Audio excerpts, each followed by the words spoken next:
Kakinada rural మండలం రమణీయపేట గైగొలపాడు సాయిబాబా నగర్లోని సాయిబాబా ఆలయ అభివృద్ధికి ప్రభుత్వం పూర్తి సహకారం అందిస్తుందని, బీసీ కమ్యూనిటీ హాల్ నిర్మాణ పనులను నెల రోజుల్లో ప్రారంభిస్తామని కాకినాడ రూరల్ ఎమ్మెల్యే పంతం నానాజీ హామీ ఇచ్చారు. ఆదివారం గైగొలపాడు సాయిబాబా నగర్ కు చెందిన ప్రజలు, మహిళలు పెద్ద సంఖ్యలో ఎమ్మెల్యేను కలిసి తమ ప్రాంత సమస్యలను వివరిస్తూ వినతిపత్రం అందజేశారు. ప్రజల నుండి సమస్యలను తెలుసుకున్న ఎమ్మెల్యే నానాజీ మాట్లాడుతూ ఆలయ అభివృద్ధి, కమ్యూనిటీ హాల్ నిర్మాణానికి అవసరమైన చర్యలను వేగవంతం చేస్తామని తెలిపారు.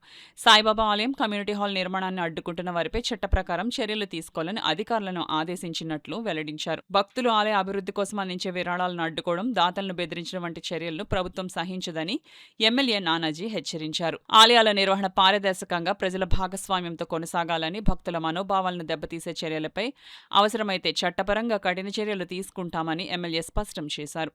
ఎమ్మెల్యేను కలిసిన వారిలో స్థానిక పెద్దలు గుబ్బల అప్పారావు, కోడి సీతారామరాజు, పాలిక సతీష్, వీర్రాజు కమ్ము, పంపనం మహేష్, కాకరవల్లి శ్యామ్, గంజా సత్యబాబు, వాసంశెట్టి గోవింద్, ఎస్ఎంసీ అరవింద్, రోహిత్ కుమార్, పాలిక శివ, రెడ్డి సత్యనారాయణ, రాజారావు, రామకృష్ణ, అనుసూరిబాబి, కేతభద్రం, త్రిమూర్తులు, పెద్ద సంఖ్యలో మహిళలు పాల్గొన్నారు. అనంతరం కాకినాడ రూరల్ నియోజకవర్గ టీడీపీ ఇన్ఛార్జ్ పిల్లి అనంతలక్ష్మి, సత్యనారాయణమూర్తి దంపతులను కలిసి వినతిపత్రాన్ని సమర్పించారు.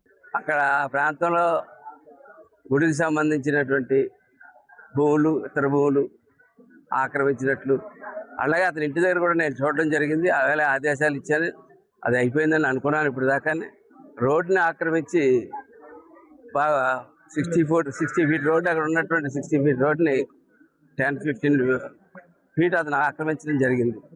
దాని మీద వెంటనే చర్యలు తీసుకోవడం జరుగుతుంది. అట్లాగే భక్తులకి ఎవరైనా డొనేషన్లు ఇస్తూ ఉంటే వాళ్ళని బెదిరిస్తున్నారని చెప్పి వింటూ ఉన్నాం. ఆ గుడి డెవలప్మెంట్కి అడుగడుగుని అడ్డుపెడతా ఉన్నారు.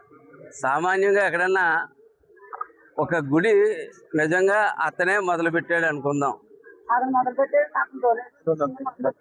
కానీ ఎవరు మొదలుపెట్టినా అది ఒకసారి మొదలుపెట్టిన తర్వాత ప్రజలు డబ్బులు ఇవ్వడం మొదలుపెట్టిన తర్వాత అది ప్రజల గుడి అవుతుంది తప్ప వారెవరికి సొంత గుడి అవ్వదు. ఆ చుట్టుపక్కల ప్రాంతాల్లో ఉన్న గుళ్ళు ప్రజలు ఒక కమిటీ వేసుకుంటారు. ఆ కమిటీ నిర్ణయం ప్రకారం ఎదురుకి కార్యక్రమాలు చేస్తారు. ఆ గుడిని అభివృద్ధి చేస్తారు, మతాన్ని అభివృద్ధి చేస్తారు. ఈ రాష్ట్రంలో మతాన్నే చంపేయడం ప్రధాన ఆయుధంగా పెట్టుకున్నటువంటి ఈ గొడ్డల పార్టీకి ఇది చాలా చిన్న విషయం కింద కనపడుతూ ఉంటుంది. కానీ ఇక్కడ భక్తుల యొక్క మనోభావాలు దెబ్బతింటే చట్టపరంగా అవసరమైతే చట్టానికి ఒక అడుగు ఎదరగేసి కూడా చర్యలు తీసుకోవాల్సి ఉంటుందని చెప్పి తెలియజేస్తాం.